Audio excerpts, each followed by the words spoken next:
ইংরেজরা তাদের স্বার্থে, ইসলামকে ধ্বংস করার স্বার্থে তোমাদের এই অনুসরণীয় যে যাকে তোমরা অনুসরণ করো গোলাম আহমদ কাদিয়ানীকে তারা তৈরি করেছিল ইংরেজরা মুসলমানদের মধ্যে বিভেদ তৈরি করবার ষড়যন্ত্র হিসেবে। আজও তোমরাই নিজেরাই দেখো, আমাদের বলার দরকার নাই, তোমরা আমাদের চেয়ে বেশি ভালো জানো যে তোমাদের গায়ে হাত লাগার আগেই, তোমাদের ব্যাপারে কেউ কোনো মন্তব্য করার আগেই সারা দুনিয়াতে সবচেয়ে আগে পশ্চিমা ইহুদি খ্রিস্টানরা তোমাদের জন্য তাদের হৃদয়ের মধ্যে দরদ উতলে উঠে, অথচ ফিলিস্তিনের মুসলমানদের জন্য ওদের দরদ নাই।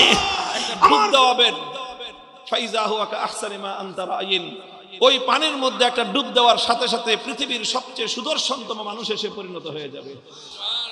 এরপর আল্লাহ পাক তাকে জান্নাতে দিয়ে দিবেন। এমন একটা সময় আসবে যে দোজখের মধ্যে আর কোনো ঈমানদার নাই, সর্বশেষ ঈমানদার ব্যক্তিকে আল্লাহ বের করে জান্নাত দিয়ে দিয়েছেন। আর সমস্ত ঈমানদাররা জান্নাতে চলে গেছে, জাহান্নামে থাকলো শুধু কারা? শুধু কারা? জোরে বলেন, শুধু কারা? যারা বেঈমান, যারা কাফের, যারা মুশরিক, শুধু তারাই জাহান্নামে থেকে গেল। এমন একটা সময় ঈমানদাররা শুধু জান্নাতে, বেঈমানরা শুধু জাহান্নামে। বেঈমানদের হৃদয়ের মধ্যে ছোট্ট একটা আশার আলো ধিকি ধিকি জ্বলতে থাকবে, ছোট্ট একটা আশার আলো। দোজখের মধ্যে তো শান্তির কিছুই নাই, সব কষ্ট কষ্ট কষ্ট, কিন্তু এই সকল বেঈমানদের অন্তরের মধ্যে ছোট্ট ক্ষুদ্র একটা আশার আলো নিবু নিবু করে জ্বলতে থাকবে। কি আশা? যে আল্লাহ এত দয়ালু, একদিন না একদিন আল্লাহ আমাদের দিকে তাকাবেন, আল্লাহ আমাদেরকে হয়তো মুক্ত করে দিবেন। এই একটা আশা নিয়ে ওরা জাহান্নামের মধ্যে জ্বলতে থাকবে। আর ওদিকে যারা বেহেশতের অধিবাসী ঈমানদার, তাদের তো ওয়ালাকুম ফিহা মা তাশতাহি আনফুসুকুম, যা চায় চাওয়ার আগেই তাই হাজির। সুখ আর শান্তির কোনো অভাব নাই, তাদের আর কোনো চাওয়া পাওয়ার কিছু নাই, সব চাওয়া পাওয়া শেষ। সমস্ত নবীর সঙ্গে দেখা শেষ, আখেরি পয়গম্বরের সঙ্গে এক মজলিসে বসে গল্প গুজব করাও শেষ। সবচেয়ে বড় নিয়ামত আল্লাহ পাক রব্বুল ইজ্জতের দিদার এলাহি মাওলায়ে পাককে দেখাও শেষ। আর সমস্ত নাজ নিয়ামত সব তারা ভোগ করতেছে, আর কোনো কিছুর অভাব তাদের নাই। শুধু একটা ভয় অন্তরের মধ্যে আছে, ছোট্ট একটু ভয় যে এত সুখে রাখছে আল্লাহ, যদি আবার কোনোদিন বলে যে আমার জান্নাত খালি কর, তখন কি অবস্থাটা হবে আমাদের। এই একটা ভয় জান্নাতীদের অন্তরের মধ্যে থাকবে, কিন্তু ভয়ে কেউ কিছু বলবে না যে খামাখা মনে করা দেওয়ার দরকার কি, আছি তো ভালোই আছি, কিন্তু মনে মনে ভয়টা সবারই থাকবে। মুহতারাম হাজিরিন, কল্পনা করে দেখেন, চর্মচক্ষুটা বন্ধ করে হৃদয়ের চক্ষুটা খুলে দেন, জাহান্নামের ওই ভয়াবহ দৃশ্যের কথা একবার কল্পনা করুন। আর আল্লাহ পাক রব্বুল আলামিনের জান্নাতের আরাম আয়েশার বিলাসিতার চিত্রটা একবার কল্পনা করুন। ওই মানুষগুলো শুধু সুখ আর সুখ, শান্তি আর শান্তি, অন্তরের মধ্যে সামান্য একটা ভয়। আর এই মানুষগুলো শুধুমাত্র অশান্তি আর আযাবের মধ্যে, কিন্তু অন্তরের মধ্যে ছোট্ট একটা আশার প্রদীপ ধিকি ধিকি জ্বলতেছে। এমন সময় আমার মালিক রব্বুল আলামিন দুইটা ডাক দিবেন চিৎকার করে। প্রথমে আল্লাহ বলবেন ইয়া আহলাল জান্নাহ, এরপরে বলবেন ওয়া ইয়া আহলান নার, হে জান্নাতের অধিবাসীরা তাকাও আমার দিকে। আর একটা ডাক দিবেন, ও দোজখবাসীরা তোমরাও তাকাও আমার দিকে। হাদিসের ভাষ্য ফায়াশরাইবুন, জান্নাতের সমস্ত ঈমানদাররা আল্লাহর ডাকের দিকে মাথা তুলে তাকাবে, কলিজার মধ্যে ছ্যাদ করে উঠবে, ডাকে কেন মালিক, আমাদের তো আর কিছু চাওয়া পাওয়ার নাই, সব তো দেওয়া শেষ, আবার ডাকে কে? না জানি আল্লাহ এখন বলবে যে আমার জান্নাত খালি করো।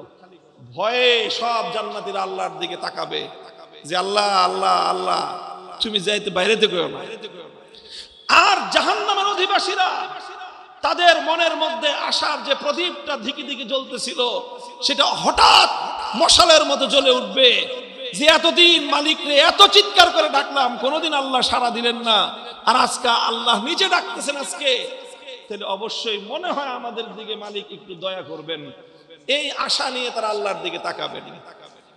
যখন জান্নাত এবং জাহান্নামের উভয় অংশ, উভয় দল আল্লাহর দিকে তাকালো। আল্লাহ পাক রব্বুল আলামিন তাদেরকে বলবেন, তোমরা আরাফের দিকে তাকাও। আরাফ হলো জান্নাত এবং জাহান্নামের মধ্যবর্তী একটা পার্টিশন। আরাফের দিকে তাকাবে, জান্নাতীরাও দেখতে পাবে, জাহান্নামীরাও দেখতে পাবে। আল্লাহ বলবেন, কিছু দেখা যায়? বলবে যে আল্লাহ দেখা যায়। কি দেখা যায়? একটা মোটা তাজা ভেড়া, ভেড়া ছিলেন না, বকরি, ভেড়া বকরি, সেই ভেড়ার মতো। তো আল্লাহ বলবেন, চিনো এটাকে? সবাই বলবে চিনি, এটা তো ভেড়া, বকরি, বকরি ভেড়া। আল্লাহ বলবেন যে দেখতে বকরির মতো, ভেড়ার মতো, কিন্তু এটা আসলে প্রকৃত ভেড়া নয়।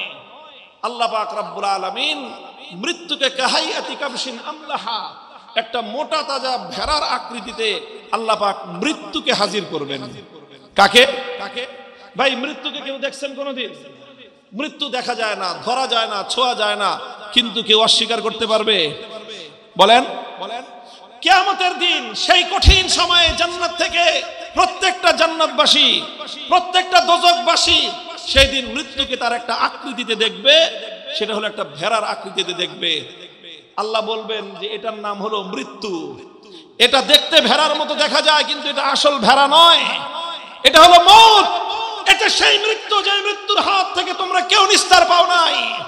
এটা সেই মৃত্যু, যে মৃত্যু কোন নবীকে ছাড়ে নাই, যে মৃত্যু কোন ফেরেশতাকে ছাড়ে নাই, এমনকি যে মৃত্যু মালাকুল মউতকে পর্যন্ত ছাড়ে নাই। কুল্লু নাফসিন যায়িকাতুল মউত। আল্লাহ পাক রব্বুল আলামিন যখন ইসরাফিল আলাইহিস সালাতু ওয়াস সালাম সিংহায় ফুৎকার করবেন, সিংহায় ফুৎকারে तमाम পৃথিবী লন্ডভন্ড হয়ে যাবে, সমস্ত মানুষ ধ্বংসপ্রাপ্ত হয়ে যাবে, মহাপ্রলয় ঘটে যাবে, আসমান ভেঙে পড়বে, পাহাড়গুলো বালুর মতো, তুলার মতো উঠতে থাকবে। সব মানুষ ইসরাফিল আলাইহিস সালাতু ওয়াস সালামের সিংহার এই মহাপ্রলয়ঙ্কারী আওয়াজে সব মৃত্যুবরণ করবে, মৃত্যুর কোলে ঢলে পড়বে। দুজন ফেরেশতা সর্বশেষ অবশিষ্ট থাকবেন, মালাকুল মউত আর ইসরাফিল আলাইহিস সালাম। আল্লাহ পাক রব্বুল আলামিন মালাকুল মউতকে জিজ্ঞাসা করবেন, মালাকুল মউত কে কে আছে? আল্লাহ, আপনি তো আছেন, আর আমি আর ইসরাফিল ভাই, আমরা দুইজনে আছি। আল্লাহ মালাকুল মউতকে বলবেন, ইসরাফিলের জান কবজ করো। ইসরাফিল আলাইহিস সালাতু ওয়াস সালাম যার এক চিৎকারে, এক ফুৎকারে মহাপ্রলয় সংগঠিত হয়ে গেল, সেই মহা শক্তিশালী ফেরেশতা ইসরাফিল আলাইহিস সালাতু ওয়াস সালামের জান ও মালাকুল মউত কবজ করবেন। এরপরে আল্লাহ পাক জিজ্ঞাসা করবেন, মালাকুল মউত কে আছে? আর মহাবিশ্বের মধ্যে আর কোন প্রাণের স্পন্দন নাই। আমার আল্লাহর সামনে মহাবিশ্বের মধ্যে একটা মাত্র প্রাণের স্পন্দন তখন অবশিষ্ট, তিনি হলেন মালাকুল মউত। তিনি ভয়ে কম্পিত থাকবেন। আল্লাহ পাক রব্বুল আলামিনের শানে যুল জালাল এমন একটা ভয়াবহ অবস্থা নিয়ে থাকবে, মালাকুল মউত আল্লাহর সামনে ভয়ে জড়সড় হয়ে থাকবেন। বলবেন বিনয়ের সাথে, আল্লাহ, শুধু আমি আপনার বান্দা, মালাকুল মউত আছি, আর তো কেউ নাই। আল্লাহ পাক রব্বুল আলামিন বলবেন, আমি তো মৃত্যুকে এমন ভাবে সৃষ্টি করেছি যে কুল্লু নাফসিন যায়িকাতুল মউত, আমি আল্লাহ আমার কোরআনের মধ্যেই ওয়াদা করেছি, সুতরাং আমার এই ওয়াদা, তুমি যদি বেঁচে থাকো এই ওয়াদা সত্য প্রমাণিত হবে না। এরপরে আমার আল্লাহ নির্দেশ জারি করবেন, মুতিয়া মালাকুল মউত, হে মালাকুল মউত, তুমিও মৃত্যুর কোলে ঢলে পড়ো। মালাকুল মউত মৃত্যুবরণ করবেন, আর কোনো প্রাণ নাই, কোনো জীবন নাই, কোনো মাখলুক নাই, মহাশূন্যতা, মহাশূন্যতা। আমার আল্লাহ পাক রব্বুল আলামিন তার সকল রাজত্বের গর্ব নিয়ে, গৌরব নিয়ে আল্লাহ পাক চিৎকার করে আওয়াজ দিবেন, লিমানিল মুলকুল ইয়াউম, লিমানিল মুলকুল ইয়াউম। হে দুনিয়ার ফেরাউন, কারুন, হামান, সাদ্দাদ, দুনিয়ার বড় বড় রাজা বাদশারা, যারা দৌর্দণ্ড প্রতাপশালী রাজত্ব করেছো পৃথিবীতে, তোমাদের দাপটে আমার মাখলুকরা তোমার চোখের দিকে তাকিয়ে কথা বলবার সাহস পেত না। কোথায় আজ তোমাদের রাজত্ব? কোথায় তোমাদের আজ সিংহাসন? কোথায় আজ তোমাদের সেই প্রভাব প্রতিপত্তি? লিমানিল মুলকুল ইয়াউম, জবাব দাও, রাজত্ব আজকার। আল্লাহ পাকের এই আওয়াজ মহাশূন্যের মধ্যে ধ্বনিত প্রতিধ্বনিত হতে থাকবে, জবাব দেওয়ার কেউ নাই। শেষে আল্লাহ নিজেই জবাব দিবেন, লিল্লাহিল ওয়াহিদিল কাহ্হার, লিল্লাহিল ওয়াহিদিল কাহ্হার। হে দুনিয়ার মুসলমান, হাতগুলো মুষ্টিবদ্ধ করে হৃদয় পানি জজবায় শানিত হয়ে চিৎকার করে বলো, রাজত্ব একমাত্র কার, ক্ষমতা একমাত্র কার,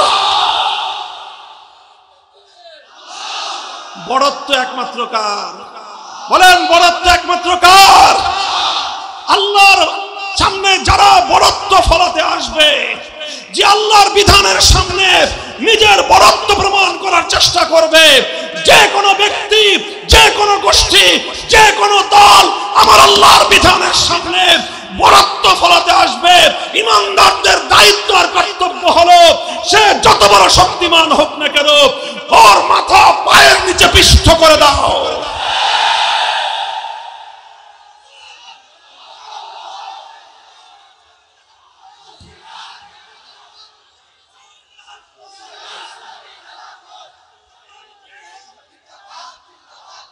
মুহতারাম হাজিরিন, আমি বলতেছিলাম অন্য আরেকটা কথা। আল্লাহ পাক রব্বুল আলামিন বলবেন, এরপরে জান্নাত এবং জাহান্নাম সব তো শেষ। আল্লাহ বলবেন, এটা সেই মৃত্যু। তাকিয়ে দেখো জান্নাত আর জাহান্নামের মধ্যখানে যে ভেড়ার আকৃতিতে একটা ছোট্ট প্রাণী, এটা মৃত্যু। এটা সাধারণ কোনো প্রাণী নয়, এটা সেই মৃত্যু যে মৃত্যু জিব্রাইলকেও ছাড়ে নাই। এটা সেই মৃত্যু যে মৃত্যু আমার আল্লাহ পাক রব্বুল আলামিনের হাবিবে কিবরিয়া মুহাম্মদ আরবি সাল্লাল্লাহু আলাইহি ওয়াসাল্লামকেও ছাড়ে নাই। এটা সেই মৃত্যু যে মৃত্যু মালাকুল মাউতকে পর্যন্ত ছাড়ে নাই। আল্লাহ বলবেন যে আজ আমি সেই মৃত্যুকে তোমাদের সামনে হাজির করলাম। এই কথা বলে আল্লাহ পাক কুদরতের মাধ্যমে সমস্ত জান্নাতি আর জাহান্নামীদের সামনে মৃত্যু নামক সেই ভেড়াটাকে আল্লাহ নিজে জবাই করে দিবেন। বলবেন, আমি মৃত্যুকে মেরে ফেললাম, আজ থেকে আর কোনো মৃত্যু বলতে কিছু নাই, কারণ মৃত্যু মরে গেছে, মরণ নিজেই মরে গেছে। ইয়া আহলাল জান্নাতি খুলুদুন লা মাউত ওয়া ইয়া আহলান নারি খুলুদুন লা মাউত। আমার আল্লাহ বলবেন, হে জান্নাতের অধিবাসীরা, আমি আল্লাহ আলিমুম বিমা ফিস সুদূর, তোমাদের অন্তরের গহীনে ছোট্ট একটা ভয় তোমাদের মধ্যে কাজ করতেছে। আমি আল্লাহ আবার কোনোদিন তোমাদেরকে জান্নাত থেকে বের করে দেই কিনা এই ভয়ে এখনো তোমরা ভীত আছো। আজ শুনে নাও, আমি আল্লাহ তোমাদের জন্য সবচেয়ে আনন্দময় ঘোষণাটা দিচ্ছি। এই যে তোমরা জান্নাতে ঢুকেছো, বেহেশতে ঢুকেছো, অনন্তকাল এই বেহেশতে থাকবে, আর কোনোদিন তোমাদেরকে বেহেশত থেকে বের হওয়া লাগবে না। মুহতারাম হাজিরিন, এই ঘোষণাটার সাথে সাথে গোটা জান্নাতের মধ্যে, বেহেশতের মধ্যে আনন্দের উল্লাস শুরু হবে, আনন্দের হিল্লোল বয়ে যাবে। এক বেহেশতি আরেকজনকে গলা জড়াজড়ি ধরে করে চিৎকার করতে থাকবে, উল্লাস করতে থাকবে। নির্বাচনে জয়ের মতো না, এর চেয়ে লক্ষ কোটি গুণ বেশি আনন্দ হবে ইনশাআল্লাহ। বলেন, আনন্দ করবো ইনশাআল্লাহ। ইনশাআল্লাহ আল্লাহ আমাদের জন্য চিরস্থায়ী জান্নাতের ব্যবস্থা রেখেছেন। কাজেই দুনিয়ার এই সামান্য প্রাপ্তি অপ্রাপ্তি আমাদের কাছে বড় কিছু নয়। আমাদের জন্য সবচেয়ে বড় প্রাপ্তি হলো ওমান যুহজিহা আনিন নার ওয়া উদখিলাল জান্নাতা ফাকাদ ফাজ। যে ব্যক্তি জান্নাত পেয়ে গেল সেই প্রকৃত অর্থে সফল কাম। দ্বিতীয় ঘোষণা হবে, ওয়া ইয়া আহলান নারি খুলুদুন লা মাউত। ও জাহান্নামের অধিবাসীরা, তোমরা এখনো আশার দিকে দিকে একটা প্রদীপ জ্বালিয়ে রেখেছো, মনে করেছো আমি আল্লাহ পাক রব্বুল আলামিন কোন একটা সময় তোমাদেরকে জাহান্নাম থেকে পরিত্রাণ দান করব। আজ আমি আল্লাহর পক্ষ থেকে তোমাদের জন্য সেই সর্বশেষ আশার প্রদীপটুকু নিভিয়ে দিয়ে সবচেয়ে নির্মম ঘোষণা আমি তোমাদের জন্য দান করলাম। আমার ঘোষণা হলো খুলুদুন লা মাউত। এই যে তোমরা জাহান্নামের আগুনের মধ্যে জ্বলতেছো জ্বলতেছো জ্বলতেছো, এই আগুনের মধ্যে জ্বলা শুরু হয়েছে, অনন্তকাল পর্যন্ত জ্বলতে থাকবা, কোনোদিন এটা সমাপ্ত হবে না। জাহান্নামীরা, বেঈমানেরা চিৎকার শুরু করবে, গোটা জাহান্নাম জুড়ে আর্তনাদ উঠে যাবে। তারা মনে করতে থাকবে যে মালিক, এটা তুমি কি ঘোষণা দিলে? আল্লাহ গো, তুমি যদি বলতে এই পৃথিবীর সমস্ত বালুচরগুলো আর সমস্ত মরুভূমিগুলোতে যত বালুকণা আছে, এই বালুকণা সমপরিমাণ জাহান্নামের মধ্যে বছর আমাদেরকে জ্বলতে হবে, এরপরে একটা দিন আমরা মুক্তি পাবো, এমন এতটুকু আশার প্রদীপ যদি তুমি আমাদেরকে দিতে, সেই আশা নিয়ে হয়তো আমরা একটা সান্ত্বনার বাণী খুঁজতাম।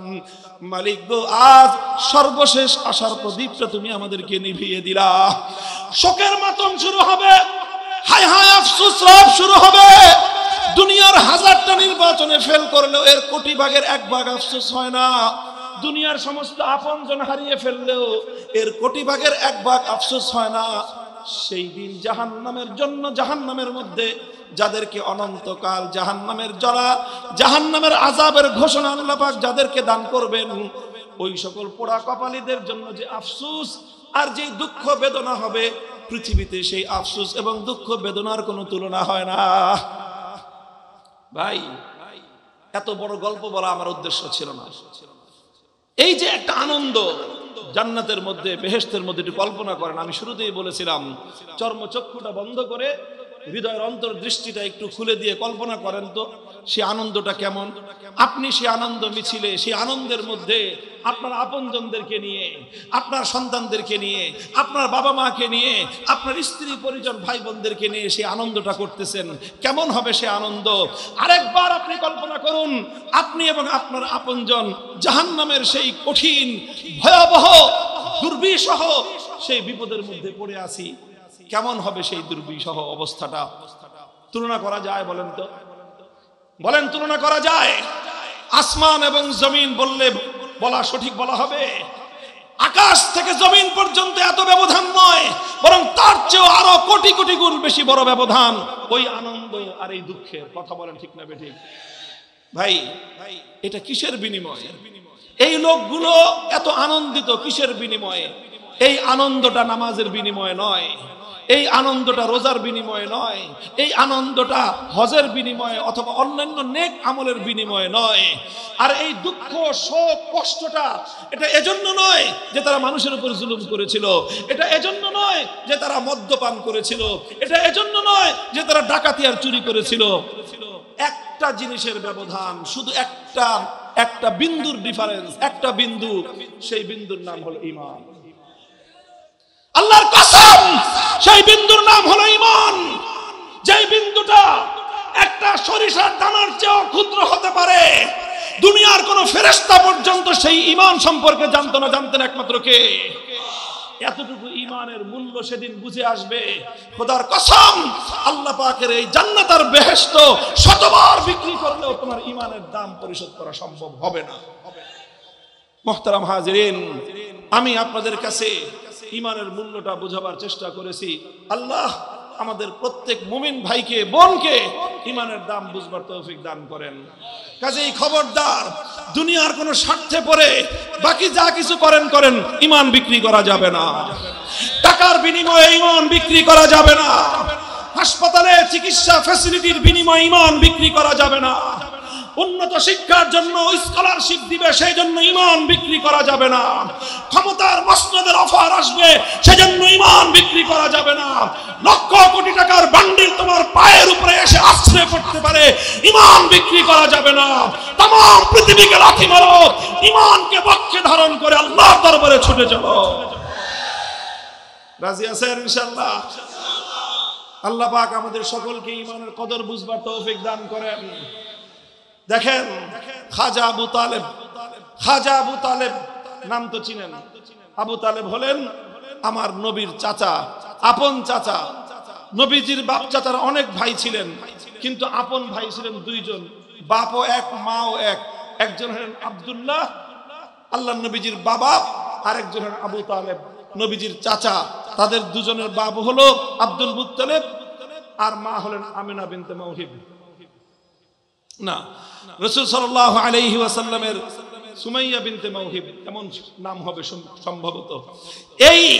এই 2 জন আপন ভাই আমার নবী নবুয়তের দীর্ঘ সময় পর্যন্ত, আল্লাহর নবীর একেবারে শৈশবকাল থেকে 40 বছর পর্যন্ত, নবুয়ত প্রাপ্তি পর্যন্ত, নবুয়ত থেকে নিয়ে শুরু করে মক্কার নির্যাতিত মাজলুমিয়াতের 9 বছর পর্যন্ত আল্লাহর নবীর সবচেয়ে বড় সহায়, সবচেয়ে বড় সাহায্যকারী, সবচেয়ে বড় আশ্রয় ছিলেন আবু তালেব। কে ছিলেন? আবু তালেব। তিনি যখন মৃত্যুর কোলে ঢলে পড়তেছেন, তিনি যখন মৃত্যুর কোলে, আল্লাহর নবী তাকে এত বেশি ভালোবাসেন।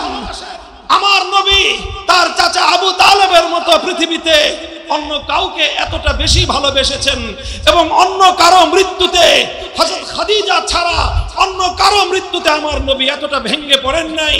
নিজের চাচা আবু তালেবের মৃত্যুতে আল্লাহর নবী যতটা ব্যথা পেয়েছেন, নবীজি তাকে এত বেশি ভালোবাসতেন, এত বেশি মহব্বত করতেন, তিনি যখন মৃত্যু শয্যায় শায়িত, বোঝা যাচ্ছে আর কিছুক্ষণ পরেই তিনি মৃত্যুর কোলে ঢলে পড়বেন।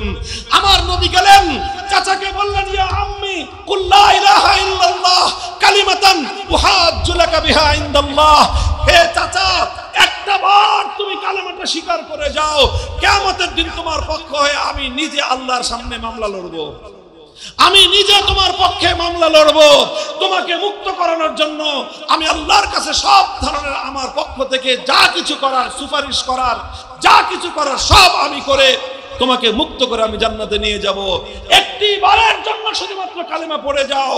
খাজা আবু তালেব একবার চিন্তা করেন যে কালেমা পড়বেন, সামনে তাকায় দেখেন আবু জাহাল বসা, সামনে তাকায় দেখেন উমাইয়া বসা, তারা বলতেছে, হে আবু তালেব, মৃত্যুর সময়ে, মৃত্যুর ভয়ে বাপদাদা 14 পুরুষের ধর্ম ছেড়ে দিবা, মৃত্যুর সময়ে, মৃত্যুর ভয়ে বাপদাদার 14 পুরুষের ধর্ম যদি তুমি ছেড়ে দাও, দুনিয়ার মানুষ তোমাকে ভীরু বলবে, বলবে আবু তালেব মৃত্যুর ভয়ে শেষ পর্যন্ত নিজের ধর্ম ত্যাগ করে গেছে, কাজেই তুমি যেই ধর্মে আছো সেই ধর্মেই থাকো। এই কথা চলতে চলতে চলতে চলতে আখিরা মা কাল আলা মিল্লাতি আব্দুল মুত্তালিব, শেষ পর্যন্ত আবু তালেব সে কুফরের উপর তিনি মৃত্যুবরণ করলেন, মারা গেলেন। হযরত আব্বাস রাদিয়াল্লাহু তাআলা আনহু নবীজিকে একদিন জিজ্ঞাসা করলেন, ইয়া রাসূলুল্লাহ, আপনি তো আপনার চাচা আবু তালেব মৃত্যুবরণ করার পরে আপনার উপর যেন এক সাগর শোক এসেছিল, আপনার উপর যেন শোকের আকাশ ভেঙে পড়েছিল। আপনি যেই বছর আবু তালেব মারা গেলেন সেই বছরটার নাম ইতিহাস বলে আমুল হুজুন, সেটা দুঃখের বছর। আপনি এত দুঃখ পেয়েছেন, এত কষ্ট পেয়েছেন, আর আবু তালেব 50 বছর পর্যন্ত আপনাকে আগলে রেখেছেন। সমস্ত জুলুমের মোকাবেলায় আবু তালেব নিজের সামনে থেকেছেন, আপনাকে আড়াল করে রেখেছেন। আবু জাহলের মোকাবেলায় আবু তালেব গিয়েছেন, আপনাকে আড়াল করে রেখেছেন। মক্কার মুশরিকদের জুলুমের মোকাবেলা আবু তালেব করেছেন, আপনাকে আড়াল করে রেখেছেন। 3 বছর মক্কার বেঈমানরা আপনাদেরকে অবরোধ করে রেখেছিলেন, আবু তালেব ঈমান গ্রহণ করেন নাই। 3 বছর আপনাকে ছেড়ে তিনি একা কোনো খাবারও খান নাই। এই আবু তালেব আপনার জন্য জীবনে কি না করেছে ইয়া রাসূলুল্লাহ? আপনি কি আবু তালেবের জন্য আল্লাহর কাছে সুপারিশ করে কোনো উপকার তার করতে পারবেন? আল্লাহ রাসূল সাল্লাল্লাহু আলাইহি ওয়াসাল্লাম যেটা বলেছেন, বুখারী মুসলিম সহ সমস্ত সহিহ হাদিসের কিতাবগুলোর মধ্যে বর্ণিত হয়, আল্লাহর নবী বললেন যে দেখেন, আমার সবচেয়ে প্রিয়তম ব্যক্তিত্ব, আমার জীবনের সবচেয়ে দীর্ঘ সময়ের আমার অভিভাবক গার্জিয়ান, আমাকে দীর্ঘ সময় যিনি আশ্রয় প্রশ্রয় দিয়েছেন, সব ধরনের সাহায্য সহযোগিতা করেছেন, আমি তার জন্য আমার সমস্ত কৌশল সবকিছু আল্লাহর কাছে প্রয়োগ করেছি। আল্লাহর পক্ষ থেকে সর্বশেষ জানানো হয়েছে যে হে মুহাম্মদ সাল্লাল্লাহু আলাইহি ওয়াসাল্লাম, খবরদার, আমি আপনাকে নিষেধ করে দিলাম, এরপর থেকে আর কোনোদিন আপনি কোনো বেঈমানের মুক্তির জন্য, নাজাতের জন্য আমার কাছে দোয়া করবেন না। আল্লাহর নবীর সুপারিশের কারণেও খাজা আবু তালেব জাহান্নাম থেকে মুক্তি পান নাই। শুধু এতটুকু হয়েছে, আল্লাহর নবীর সুপারিশের উসিলায় আল্লাহ পাক আবু তালেবকে ফি জাহজাহিম মিনান নার, জাহান্নামের এক প্রান্তে এনে উপস্থিত করেছেন। তাকে ওনার পায়ের টাকনু পর্যন্ত, কোন কোন বর্ণনার দ্বারা বোঝা যায় পায়ের টাকনু পর্যন্ত তিনি জাহান্নামের আগুনের মধ্যে থাকবেন। ওয়ালা ওয়ালা আনা লাকানা ফিদ দারকিল আসফালি মিনান নার। আল্লাহর নবী বলেন, যদি আমি আমার চাচার জন্য আল্লাহর কাছে এমন জোরালো সুপারিশ না করতাম, তাহলে আমার চাচা জাহান্নামের ঠিক গভীর তলদেশে তিনি থাকতেন। আমার কারণে আল্লাহ পাক আমার চাচাকে জাহান্নামের এক প্রান্তে দিয়েছেন, পায়ের তলা পর্যন্ত তার আগুনের মধ্যে আছে। কিন্তু পায়ের তলা পর্যন্ত আগুন থাকলে কি হবে? এটা দুনিয়ার কোনো আগুন না তোরে ভাই, এটা জাহান্নামের আগুন, জাহান্নামের আগুন। ইন্না আহওয়ালা আযাবিন, ইন্না আহওয়ালা আহলিন নারি আযাবান ইয়াউমাল কিয়ামাতি মান লাহু নালান আও শিরাকান মিন নার ইয়াগলি মিনহুমা দিমাগুহু কামা ইয়াগলিল মিরজাল। ওনার পায়ের তলার নিচে জাহান্নামের আগুনের উত্তাপে সারা শরীর তো শরীর, মাথার তালুর মধ্যে মগজ টকবক টকবক করতে থাকবে। মুহতারাম হাজিরিন, খাজা আবু তালেব আমার নবীর এত প্রিয়তম হওয়া সত্ত্বেও জাহান্নাম থেকে মুক্তির কোনো ব্যবস্থা নাই, অনন্তকাল জাহান্নামের আগুনে জ্বলতে হবে। কারণ কি? ঈমান নাই। বলেন কারণ কি? ঈমান নাই। আমি জানি না আমাদের এই আলোচনা আমাদের ওই সমস্ত ভাইয়েরাও হয়তো শুনতেছেন যারা নিজেরা রিসালাতের উপর, খতমে নবুয়তের উপর ঈমানকে আপনারা নিজ হাতে ধ্বংস করে দিয়েছেন। নিজ হাতে নিজেদের ঈমানকে ধ্বংস করে দিয়ে আপনারা অনন্তকালের জাহান্নামের আগুনের দিকে ধাবিত হচ্ছেন। এতটুকু ভয় আপনাদের হৃদয়ে জন্মে না, এতটুকু নিজের বিষয়টা আপনারা চিন্তা করার সময় পান না যে আপনারা এক এক কদম সামনের দিকে অগ্রসর হচ্ছেন, চিরস্থায়ী জাহান্নামের আগুনের দিকে আপনারা অগ্রসর হচ্ছেন। কথা বলেন ঠিক না বেঠিক? এটা শুধু আমাদের বক্তব্য নয়, সারা পৃথিবীতে মুসলমানদের মধ্যে যত স্কুল অফ থট আছে, যত মাযহাব আছে, যত মাসলাক আছে, হানাফি বলেন, শাফিঈ বলেন, মালিকি বলেন, হাম্বলি বলেন, সালাফি বলেন, আহলে হাদিস বলেন, সুন্নি বলেন, বেরেলভি বলেন, দেওবন্দি বলেন, ওয়াহাবি বলেন, যা কিছু নামে দুনিয়াতে আছে তারা সকলেই এই ব্যাপারে একমত। আহমদিয়া মুসলিম সম্প্রদায় নামে যে সকল কাদিয়ানীরা গোলাম আহমদ কাদিয়ানকে বিশ্বাস করে চিরস্থায়ী জাহান্নামী। ভাই একটু ভাবেন, আরে ধর্মই যদি পালন করবেন, এমন ধর্ম পালন করুন যেই ধর্ম আপনাকে জাহান্নাম থেকে মুক্তি দিবে। আপনি কেন এমন ধর্ম পালন করবেন যেই ধর্ম পালন করবেন দুনিয়াতে ধর্ম পালন করলেন, আখিরাতে চিরস্থায়ী জাহান্নামের আগুনে জ্বলতে হবে?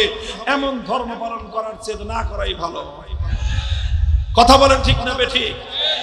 নিজেরা জাহান্নামের আগুনের দিকে ধাবিত হচ্ছেন। আপনাদের হাতে ধরি, পায়ে ধরি, এই বিপজ্জনক পথ থেকে ফিরে আসেন। যদি আপনাদের কোনো সন্দেহ থাকে, কোনো সংশয় থাকে কাদিয়ানী ধর্ম নিয়ে, আহমদিয়া মুসলিম জামাত নামক এই ধর্মের কুফরি নিয়ে যদি কোনো সংশয় সন্দেহ থাকে, আসেন আমাদের কাছে। একদিন নয়, 2 দিন নয়, 1 মাস নয়, 2 মাস নয়, বছরের পর বছর আমরা আপনাকে সময় দেব। তবু আমরা চাই আমার এক ভাই জাহান্নামের আগুন থেকে মুক্তি পাক। আমাদের এখানে, আমাদের ঢাকার শহরে ভালো ভালো পরিবারের ছেলেরা এখানে এসে পড়ে আছে। এক একজন ঢাকার শহরে তারা খুব আরাম আয়েশের সাথে থাকার তাদের ব্যবস্থা, মাসকে মাস তারা এখানে পড়ে আছে। কোনো স্বার্থে নয় ভাই, কোনো স্বার্থে নয়, একটাই স্বার্থ, আল্লাহর নবীর একটা উম্মতকে যদি জাহান্নাম থেকে ফিরিয়ে আনা যায়। হে আমার কাদিয়ানী ভাইরা, আমরা তোমাদের কাছে শান্তির পয়গাম পৌঁছে দিয়ে যাই, ঈমানের পয়গাম পৌঁছে দিয়ে যাই। ইংরেজরা তাদের স্বার্থে, ইসলামকে ধ্বংস করার স্বার্থে তোমাদের এই অনুসরণীয় যে যাকে তোমরা অনুসরণ করো গোলাম আহমদ কাদিয়ানীকে তারা তৈরি করেছিল ইংরেজরা মুসলমানদের মধ্যে বিভেদ তৈরি করবার ষড়যন্ত্র হিসেবে। আজও তোমরাই নিজেরাই দেখো, আমাদের বলার দরকার নাই, তোমরা আমাদের চেয়ে বেশি ভালো জানো যে তোমাদের গায়ে হাত লাগার আগেই, তোমাদের ব্যাপারে কেউ কোনো মন্তব্য করার আগেই সারা দুনিয়াতে সবচেয়ে আগে পশ্চিমা ইহুদি খ্রিস্টানরা তোমাদের জন্য তাদের হৃদয়ের মধ্যে দরদ উতলে উঠে। অথচ ফিলিস্তিনের মুসলমানদের জন্য ওদের দরদ নাই। আমার ফিলিস্তিনের মুসলমানরা তাদেরকে কেটে টুকরো টুকরো করা হয়, আমেরিকান এবং ব্রিটিশ তাদের মধ্যে, তাদের হৃদয়ের মধ্যে তাদের জন্য দরদ নাই। আমার মায়ানমারে মুসলমানদেরকে মুসলমান মায়ের গর্ভ চিরে সেখান থেকে সদ্যপ্রসূত সন্তান বের করে মায়ের সামনে সন্তানকে কেটে টুকরো টুকরো করে নির্মমভাবে হত্যা করা হয়। সেই হত্যাকাণ্ডের বিরুদ্ধে আন্তর্জাতিক বিশ্বের তেমন আওয়াজ পাওয়া যায় না কাদিয়ানীদের ব্যাপারে যতটা তারা সরব হয়ে যায়। একটু তো বিবেক দিয়ে বুঝো কেন তাদের তোমাদের ব্যাপারে এতটা স্বার্থ। একটাই স্বার্থ, কাদিয়ানী ধর্মের মাধ্যমে মুসলমানদেরকে বিভ্রান্ত করা যায়। বুঝায় বললাম, শোনা গো বাবা গো বলে বলে বুঝাইলাম, এরপরেও যদি তোমাদের বুঝে না আসে, এরপরে যদি তোমরা আর কোন ইমানদার মুসলমানকে বিভ্রান্ত করার চেষ্টা করো, ধোঁকা দিয়ে কোন জান্নাতের পথযাত্রী ইমানদারকে জাহান্নামের পথযাত্রী করার চেষ্টা করো, আর এভাবে तमाम পৃথিবী যদি তোমাদেরকে প্রোটেকশন দিতে চায়, আমরা ইমানদাররা বুকের রক্ত দিয়ে সেই ষড়যন্ত্রকে মোকাবেলা করব ইনশাআল্লাহ।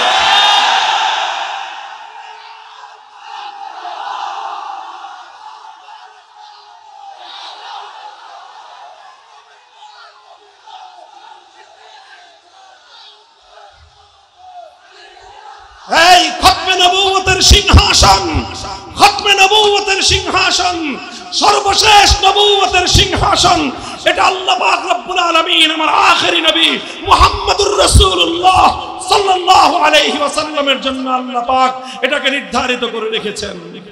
কথা বলেন ঠিক না বেঠিক? আমার নবীকে আল্লাহ পাক খাতামুন নবিয়্যিন বলে ঘোষণা করেছেন। আমার নবীর ইন্তেকালের পরে আমার নবীর খতমে নবুয়তের সিংহাসন নিয়ে কেউ যদি টানা হেচড়া করে সে আমাদের ঈমানদার। তোমরা আমাদের ভাই, বাবা আদমের সন্তান, মা হাওয়ার সন্তান, তোমাদের গায়ের রক্ত লাল, আমাদের গায়ের রক্ত লাল। আমরা তোমাদেরকে রেখে জান্নাতে যেতে চাই না, একসাথেই জান্নাতে যেতে চাই। আপনাদের এই ফুলতলা বেংহাড়ি ইউনিয়ন এখানে যারা আছেন সমস্ত ঈমানদাররা আমরা একসাথে জান্নাতে যেতে চাই। তোমরা আসো, ভুল পথ থেকে ফিরে আসো। আমরা তোমাদের জন্য, তোমাদেরকে বোঝানোর জন্য যা যা প্রয়োজন সব কিছু আল্লাহর কোরআন এবং নবীর হাদিস থেকে তোমাদের সামনে উপস্থাপন করার জন্য রাত দিন 24 ঘন্টা ইনশাআল্লাহ আমরা প্রস্তুত। আমাদের কাছে আসতে হবে না, তোমরা আমাদেরকে সংবাদ দিও, তোমাদের দুয়ারে আমরা হাজির হয়ে যাব ইনশাআল্লাহ। কথা বলেন ঠিক না বেঠিক? আগামী 15ই নভেম্বর, এগুলো আমাদের মিষ্টি মিষ্টি কথা, মিষ্টি মিষ্টি কথাও বলি। মিষ্টি মিষ্টি কথা বলতে বলতে বলতে বলতে যখন আমাদের ধৈর্যের বাঁধ ভেঙে যায় তখন আর আমরা কে সামনে আছে এগুলো চিন্তা করার সময় পাই না। কোন সরকার, এটা আওয়ামী লীগ না বিএনপি না ইন্টারিম, এগুলি হিসাব করার সময় আমাদের থাকে না। আমরা 15ই নভেম্বর ঢাকার সোহরাওয়ার্দী উদ্যানে খতমে নবুয়ত মহাসমাবেশের ডাক দেওয়া হয়েছে। আমরা চাই আমার নবীর খতমে নবুয়তের ইজ্জত, খতমে নবুয়তের শান আল্লাহর এই জমিনে সর্বোচ্চ মর্যাদায় অভিষিক্ত থাকুক। কথা বলেন ঠিক না বেঠিক? ইনশাআল্লাহ আমরা শপথ নিয়েছি, আমাদের এই জমিন, আমাদের এই মাটি, আমাদের পূর্বপুরুষদের ঘাম, অশ্রু, রক্তের বিনিময়ে কেনা মাটি, এর চূড়ান্ত গন্তব্য দিল্লি নয়, মস্কো নয়, ওয়াশিংটন নয়, পিকিং নয়, এই মাটির রিলেশন হবে সোনার মদিনার সাথে।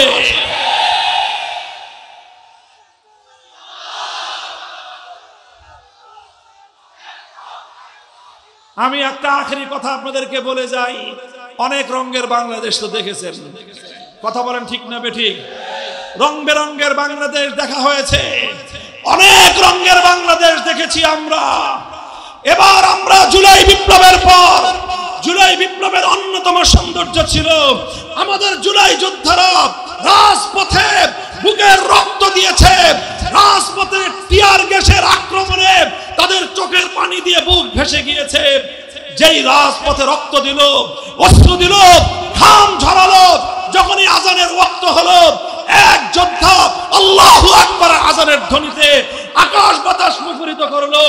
আরেক যোদ্ধা, কখনো সে মাদ্রাসার ছাত্র, কখনো সে বিশ্ববিদ্যালয়ের ছাত্র, কখনো সে কলেজের ছাত্র, ইমাম হয়ে গেল।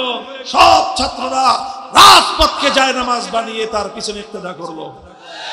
এই দৃশ্য আপনারা দেখেছেন, এই দৃশ্য আপনারা দেখেছেন। এই দৃশ্যের নামই হলো আগামীর বাংলাদেশ।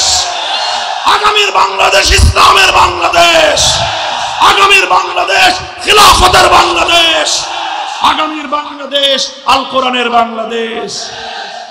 নাসরুম মিনাল্লাহি ওয়া ফাতহুন করিব ওয়া আখিরু দাওয়ানা আলহামদুলিল্লাহি রাব্বিল আলামিন। সুবহানাল্লাহি ওয়া বিহামদিহি, সুবহানাকাল্লাহুম্মা ওয়া বিহামদিক, আশহাদু আন লা ইলাহা ইল্লা আনতা আস্তাগফিরুকা ওয়া আতুবু ইলাইক। ইয়া হাইয়্যু ইয়া কাইয়্যুম বিরহমাতিকা নাস্তাগীস। আল্লাহুম্মা সাল্লি আলা মুহাম্মদ ওয়া আলা আলি মুহাম্মদ কামা সাল্লাইতা আলা ইব্রাহিম ওয়া আলা আলি ইব্রাহিম ইন্নাকা হামিদুম মাজিদ। ইলাহুল আলামিন, রব্বুল আলামিন, লক্ষ জনতার এই বিশাল মজমা, হে আল্লাহ, তারা আপনাকে ভালোবাসে, আপনার নবীকে ভালোবাসে, খাতামুন নবিয়্যিনকে তারা ভালোবাসে। আয় আল্লাহ, আপনার কোরআনকে তারা ভালোবাসে। আয় আল্লাহ, তাদের এই ভালোবাসাকে আপনি কবুল ফরমান। আয় আল্লাহ, আমরা চাই আমাদের সকল ভাই, আমার নবীর প্রতিটি উম্মতে দাওয়াত, আয় আল্লাহ, তারাও হেদায়েত পেয়ে যাক। আয় আল্লাহ, সকল ভাইদেরকে, বোনদেরকে আপনি হেদায়েত নসিব করেন। আয় আল্লাহ আমাদের কাদিয়ানী ভাই বোনেরা, আয় আল্লাহ যারা বিভ্রান্তির পথে পড়ে গিয়েছেন, ষড়যন্ত্রের পাতা ফাঁদে আটকা পড়ে গেছে, আয় আল্লাহ তাদেরকে ষড়যন্ত্রের জাল ছিন্ন করে হেদায়েত এবং সিরাতে মুস্তাকিমের দিকে আসার তৌফিক দান করুন। আয় আল্লাহ জাহান্নামের অন্ধকার পথে তারা ধাবিত হচ্ছে, জান্নাতের সোনালী আলোকিত পথে তাদের আসবার তৌফিক ইনায়েত করেন। আয় আল্লাহ এই এলাকার মানুষকে আপনি কবুল ফরমান, এলাকার মানুষের ঈমান এবং আমলকে আপনি হেফাজত ফরমান। আয় আল্লাহ আমাদের এই দেশের প্রতি ইঞ্চি মাটিকে আপনি ইসলামের ঘাঁটি হিসেবে কবুল করুন। ইলাহুল আলামিন আমাদের দোয়াকে আপনি কবুল ফরমান। আয় আল্লাহ যারা আজকে মাহফিলের ইন্তজাম করেছেন এলাকাবাসী, আয় আল্লাহ তাদেরকে আপনি আরো বেশি হিম্মত, সৎসাহস, তৌফিক, ভালো কাজ, নেক কাজ করার আরো বেশি তৌফিক দান করেন। আল্লাহ আরো বেশি বেশি নেক কাজ করার তৌফিক দান করেন। ঈমানের দাওয়াত আল্লাহ প্রতিটি ঘরে ঘরে পৌঁছানোর তৌফিক ইনায়েত করেন। আয় আল্লাহ সমাগত বিশ্ব ইজতেমাকে আপনি ভরপুর কামিয়াব ফরমান। ইলাহুল আলামিন আমাদের দোয়াকে আপনি কবুল করুন। ربنا تقبل منا إنك أنت السميع العليم وتب علينا يا مولانا إنك أنت التواب الرحيم سبحان ربك رب العزة عما يصفون وسلام على المرسلين والحمد لله رب العالمين.